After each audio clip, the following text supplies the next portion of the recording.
कर्म हमारे श्रेष्ठ बनेंगे, कर्म हमारे श्रेष्ठ बनेंगे जब हम खुद पर गौर करेंगे। कर्म हमारे श्रेष्ठ बनेंगे जब हम खुद पर गौर करेंगे। जैसा कर्म हम करेंगे हमें देख कर और करेंगे। जैसा कर्म हम करेंगे हमें देख कर और करेंगे। कर्म हमारे श्रेष्ठ बनेंगे।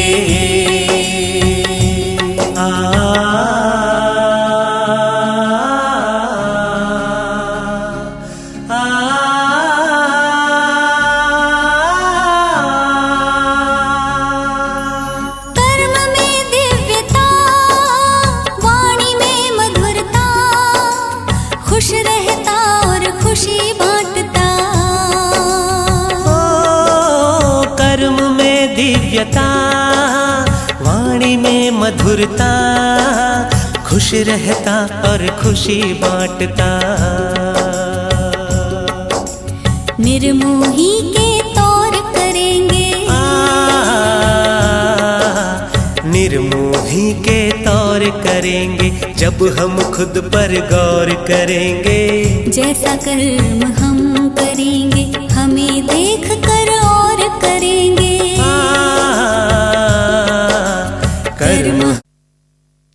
ओम शांति। आज 8 फरवरी 2022 ईश्वरीय महावाक्य हैं। बाबा कहते, मीठे बच्चे, एक बाप ही है जिसकी अपरम अपार महिमा है। बाप जैसी महिमा और किसी की भी हो नहीं सकती। प्रश्न है, तुम बच्चों को इस पढ़ाई का बहुत बहुत कदर होना चाहिए। क्यों? उत्तर है, क्योंकि सारे कल्प में एक ही बार बाप परम धाम से पढ़ाने के लिए आते हैं। मनुष्य पढ़ने के लिए भारत से विदेश में जाते, ये कोई बड़ी बात नहीं। यहाँ तो पढ़ाने वाला कितनी दूर से आता। तो बच्चों को पढ़ाई का बहुत कदर होना चाहिए। थोड़ी दिक्कत भी हो तो हर्जा नहीं। तुम्हारे स्कूल गली गली में बनने चाहिए, नहीं तो इतने सब पढ़ेंगे कैसे? बाप का परिचय तो सबको मिलना है जरूर। ओम शांति। मीठे मीठे बच्चे कहते हैं, ये कौन है? ये कोई साधु सन्यासी मनुष्य तो नहीं, ये तो और चीज है। मनुष्यों को तो झट पहचान ले, फलाना साधु सन्यासी है। नाम लेकर कहेंगे फलाना महात्मा है। ये सिर्फ बच्चे जानते हैं। बच्चा कहा जाता है आत्मा को। आत्मा ही सब जानती है, शरीर नहीं। आत्मा ही कहती है ये फलाना है, आर्गन्स द्वारा जानती है। अगर आत्मा ना हो तो ये आंखें काम कर न सके। सब कुछ आत्मा ही जानती है। अभी तुम बच्चों को आत्म अभिमानी बनाया जाता है। आत्मा कहती है इन कर्मेंद्रियों से फलाना कर्तव्य करता हूँ। वास्तव में आत्मा को मेल कहा जाएगा, फीमेल नहीं। मेल है क्योंकि हम सब भाई भाई हैं। अभी तुम नई बातें सुनते हो। ये कौन आया? उनका कोई अपना मनुष्य का रूप नहीं। तुम जानते हो बेहद का बाप है शिव बाबा, जो इनके द्वारा फिर समझाते हैं। ऐसे नहीं वे फलाना सन्यासी है, उनकी आत्मा बोलती है, नहीं। मनुष्यों का सारा नाम रूप से अटेंशन जाता है। तुम्हारी बुद्धि ये समझती ये हमारा बेहद का बाप है। वे शरीर द्वारा हमको अपना वर्षा देते, राजयोग सिखलाते। ये है सबका बाप, सर्व का पतित पावन। सिर्फ मनुष्यों का नहीं, 5 तत्वों का भी है। सर्व की सद्गति करने वाला है, ऊंचे ते ऊंचा बाप। सृष्टि में महिमा करने लायक है तो एक बाप ही है, दूसरा ना कोई। न ब्रह्मा विष्णु शंकर की महिमा कर सकते, उनका बर्थडे मनाकर क्या करेंगे। लक्ष्मी नारायण जिसका कंबाइंड रूप विष्णु है, अभी वह कहाँ है। लक्ष्मी नारायण पुनर्जन्म लेते लेते अभी अंतिम जन्म में है। फिर शिव बाबा लायक बना रहे हैं। सर्व का सद्गति दाता वे एक ही है, महिमा भी एक की है। उस पतित पावन बिगर देखो सृष्टि का क्या हाल हो गया। कृष्ण के भक्तों से पूछो राधे कृष्ण कहाँ हैं, तो कहेंगे वे सर्वव्यापी है। राधे के पुजारी कहेंगे राधे ही राधे। हनुमान के पुजारी कहेंगे जिधर देखो हनुमान ही हनुमान है। परंतु नहीं, बाप अपनी महिमा तो नहीं करेंगे, अपने पार्ट से सिद्ध करते हैं और कोई की महिमा गाई नहीं जा सकती। लक्ष्मी नारायण ही राजाई करते हैं। छोटेपन में राधे कृष्ण हैं, वह तो है प्रारब्ध, तो उनकी क्या महिमा करेंगे। ब्रह्मा की भी महिमा नहीं, विष्णु की भी कोई महिमा नहीं। महिमा तो एक की ही है, उनको ही पतित पावन कहा जाता। अभी तुम बच्चे जानते हो विष्णु कौन है।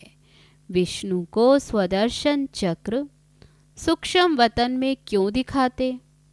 मनुष्यों को तो जास्ती भुजा होती नहीं, सूक्ष्म वतन में भी 4 भुजा दिखाई हैं।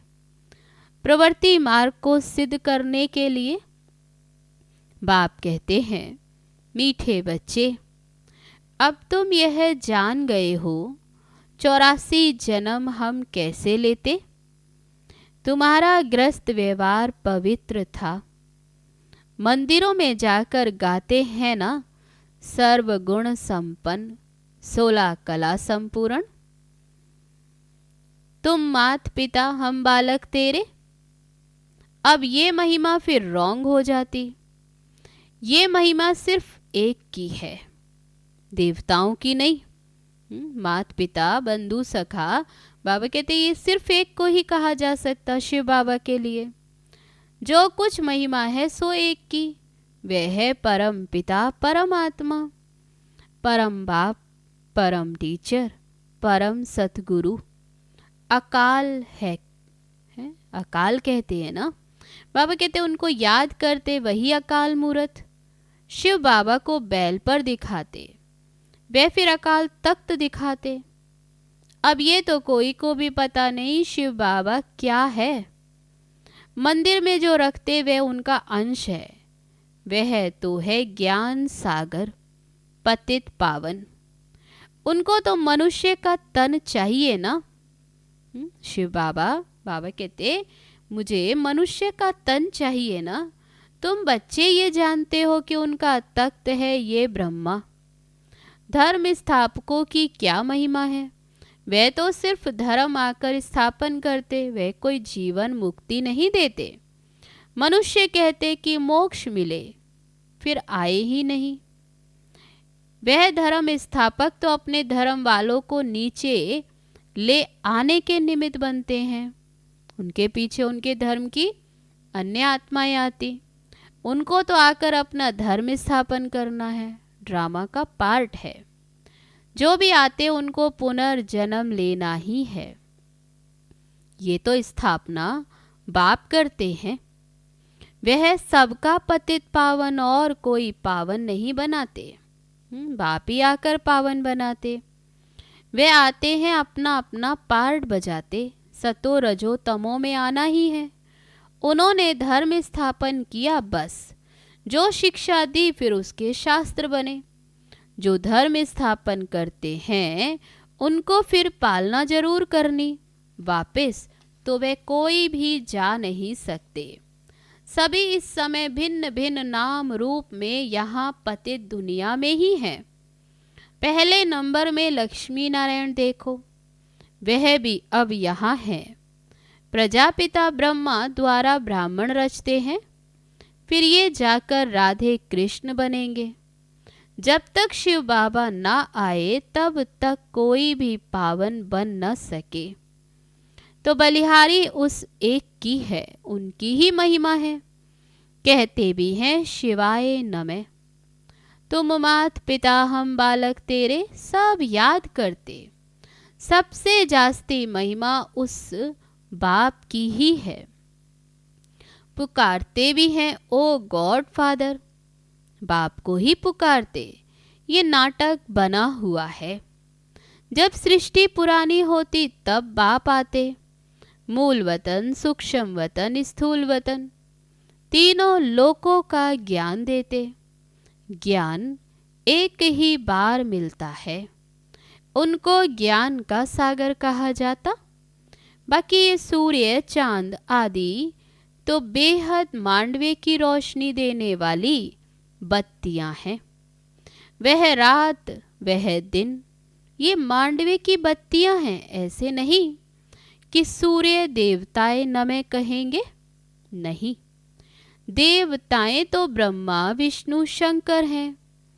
कोई मूल वतन से आत्माएं यहाँ आती हैं तो सीधा गर्भ में जाती, सूक्ष्म वतन में नहीं जाती। सीधा सत्युग में आएंगी गर्भ महल में। वहां तो कोई भी पाप कर्म होते ही नहीं। यहाँ पाप करते हैं तब त्राही त्राही करते।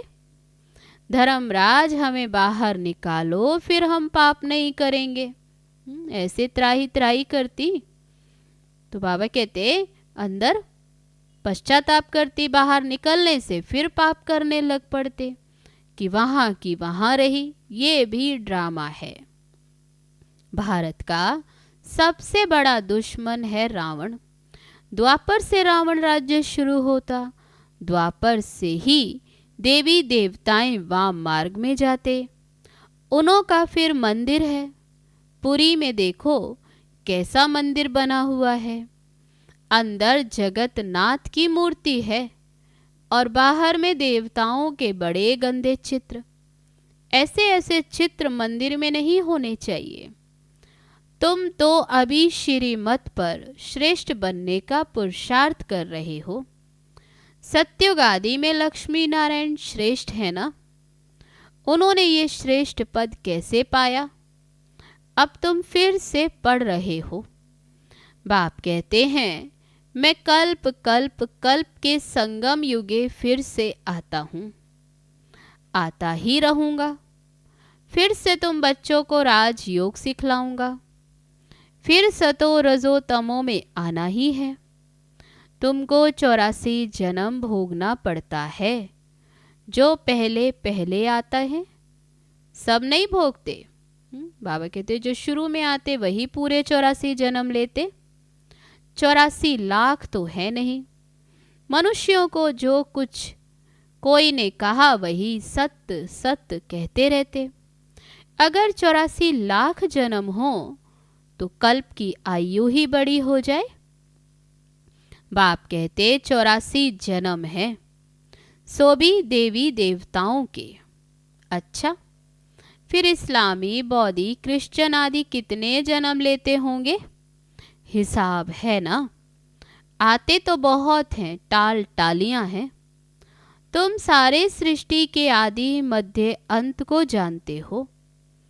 भारत ही पहले नंबर विश्व का मालिक था और कोई धर्म था ही नहीं। अभी उस देवी देवता धर्म की टांग है ही नहीं, उनका शास्त्र भी नहीं। ये गीता आदि शास्त्र आदि फिर बनेंगे। ऐसे नहीं तुम जो सच्ची गीता बनाते हो वह होगी, निकलेगी फिर भी वही गीता। भक्ति मार्ग के लिए तो सब चाहिए ना। ब्रह्मा द्वारा समझाते हैं बच्चों को। अब बरोबर ब्रह्मा द्वारा भगवान की प्राप्ति होती है। बाबा कहते ये सब हैं भक्ति मार्ग। मेरी प्राप्ति तब होती जब मैं यहाँ आता हूँ भारत में। भारत ही अविनाशी खंड है। भारत ही कितना साहूकार था। सोमनाथ का मंदिर कितना बड़ा, सब लूट ले गए। बिरला के पास बहुत पैसे हैं तो कितने बड़े मंदिर बनाए। बाबा कितना अच्छी रीति समझाते, ये और कोई समझा न सके। ज्ञान सागर बाप जब बच्चों को समझाते तब बच्चे समझ जाते हैं। ये कौन पढ़ाते? ये कोई सन्यासी नहीं, उनका नाम ही है शिव। सब आत्माएं उनके बच्चे, उनके शरीरों के नाम बदलते रहते, इनका तो नाम ही है एक। शिव बाबा कहते मेरा नाम तो सदैव एक। कहते मेरा कोई दूसरा नाम नहीं, तुम तो जन्म मरण में आते हो, देह अभिमानी भी बनते हो। मैं कभी देह अभिमानी नहीं बनता हूँ। बाप है ही फॉर एवर देही अभिमानी, क्योंकि वे पुनर्जन्म में नहीं आते। बाबा कहते क्योंकि पुनर्जन्म में नहीं आता हूँ। शिवरात्रि मनाते हो परंतु रात्रि का अर्थ भी कुछ नहीं जानते। कितनी भूले हैं। अभी है रात, फिर दिन होना है। अब कल्प का अंत अर्थात रात हुई। सतयुग त्रेता है दिन, द्वापर कलयुग है रात। मुझे आना ही है संगम पर। ये है बेहद की रात और दिन। भगवानुवाच समझाते हो ये वेला मुख्य है, परंतु शिव बाबा की वेला नहीं ले सकते। बाबा कहते शिव बाबा की वेला वे नहीं ले सकते। वे कब आते ये तो पता थोड़ा ही लगता है। तो ये सब बेहद के दिन और रात हैं। इसको कल्प का संगम कहेंगे। बर्थडे भी अगर मनाते हैं तो एक का। शिव बाबा आते हैं फिर चले जाते। उनका तो ना जन्म है और ना ही मौत है। कहेंगे बाबा चला गया, ये खेल है। बाबा बैठ समझाते हैं।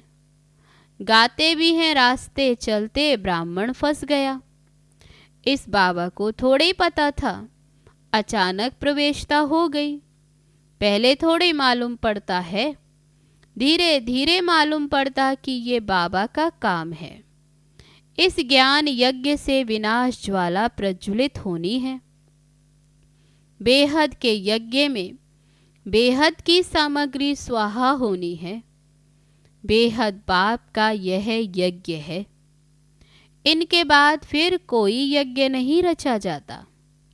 भक्ति मार्ग ही खलास हो जाता। ये नॉलेज बुद्धि में रखनी चाहिए। पढ़ाई पढ़ने के लिए आना पड़े। थोड़ी दिक्कत होती है।